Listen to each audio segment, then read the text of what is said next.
गजमुख बटुकाढ्यं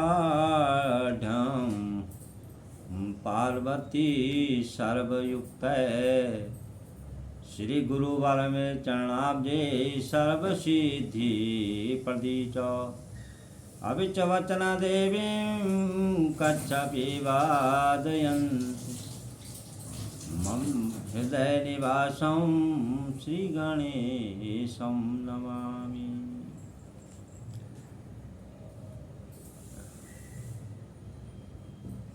इस पावन कथा में हम प्रवेश कर रहे हैं। महाराज, अब अर्जुन अपने गांडीव धनुष को लेकर के उत्तर को रथ में बांध करके अब आगे की ओर बढ़ रहे हैं। तो कैसे कि महाराज, वीर धनंजय क्रोध करी चलो सबल रथ हांकी अति बल चले तुरंग तब रहे शिथिल हुए थाकी पाय तेज गंधर्व को अति बल भयो तुरंग कही गुरु द्रोण पार्थ सो कौन करे रण रंग। इस प्रकार से क्या है कि बड़े वायु वेग के समान अब क्या है कि अर्जुन आगे बढ़े। गंधर्वों ने जो उन्हें ज्ञान दिया था, जो तेज दिया था, उसको याद करके फिर क्या है कि आगे बढ़े। गुरु द्रोणाचार्य ने देखा कि पार्थ आ गए। गुरु द्रोणाचार्य बोल रहे हैं कि अब इनके सन्मुख कौन युद्ध करेगा।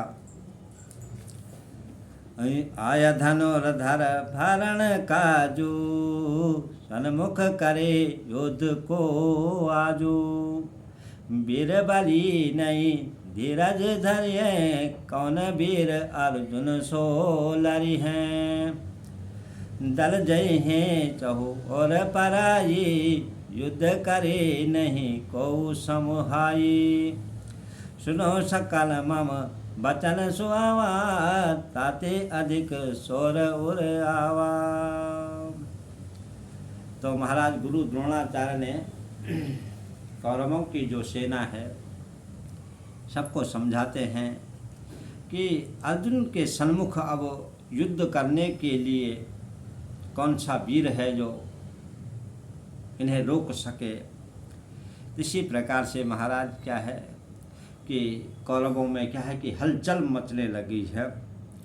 तो महाराज कैसे आ रहा है पार्थ कि प्रलय काल जेहि करे मसाना काधो सही पार्थ करवाना कोटि उपाय करो सब सोई अर्जुन जीति सके नहीं कोई।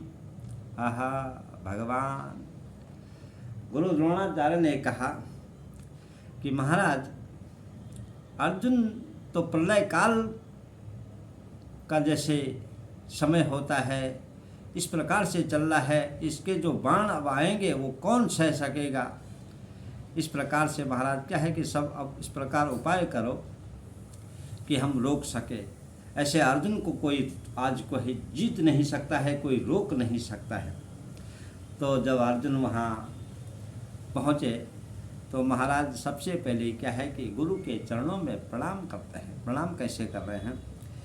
एक गिरो गुरु चरण तरो एक श्रवण ढिग आई कर प्रणाम पारथ कही परो भूमि पर जाई तजे पार्थ पुनि बाण युग गए पिता महापासो परो चरण एक श्रवण महा किन्यो आय प्रकाश। इसी प्रकार से पहले जब बाण संधाना अर्जुन ने तो एक बाण सबसे पहले गुरु द्रोणाचार्य के चरणों में प्रणाम करते हैं। एक बाण कानों में जाकर के प्रणाम बोल रहे हैं। इसी प्रकार से पितामह भीष्म को भी प्रणाम किया बाणों के द्वारा।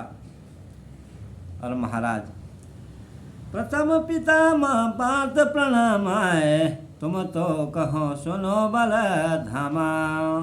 पुनि अर्जुन का कहो संदेशा, तुम सन्मुख रण मोहि अंदेशा।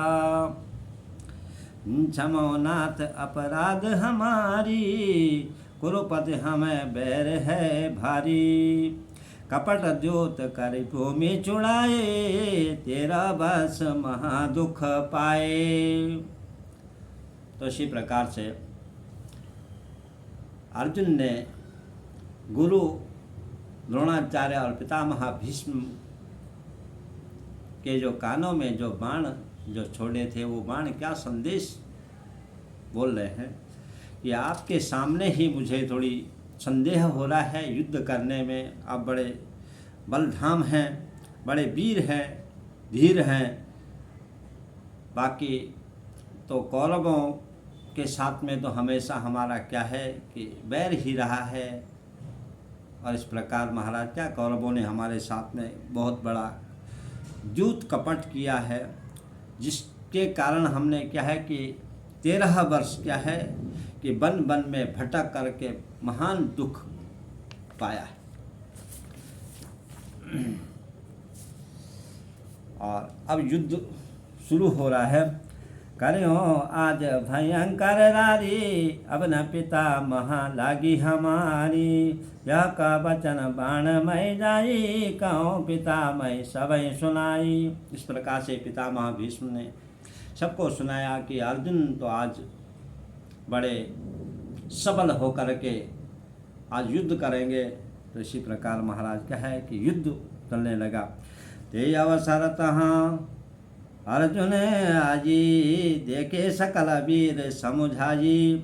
गल जत जाता धनुष चढ़ाए, तह कुरुनाथ देखी नहीं पाए।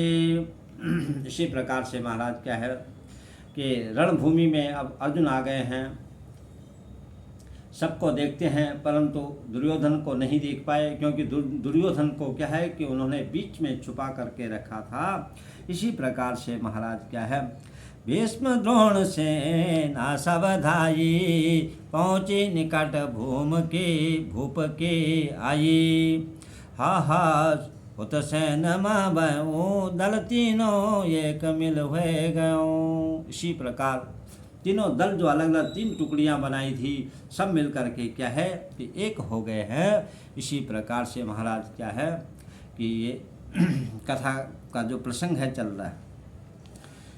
जीतन भारत वीर ईता, बोटक लियो कलिंग।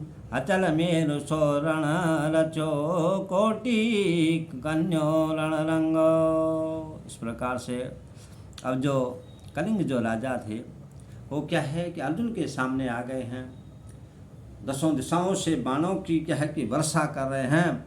गजता जी चढ़ो ऊपर रथ आई, किन कलिंग युद्ध अधिकाई। इस प्रकार से कलिंग के साथ में क्या है कि युद्ध प्रारंभ हो गया है।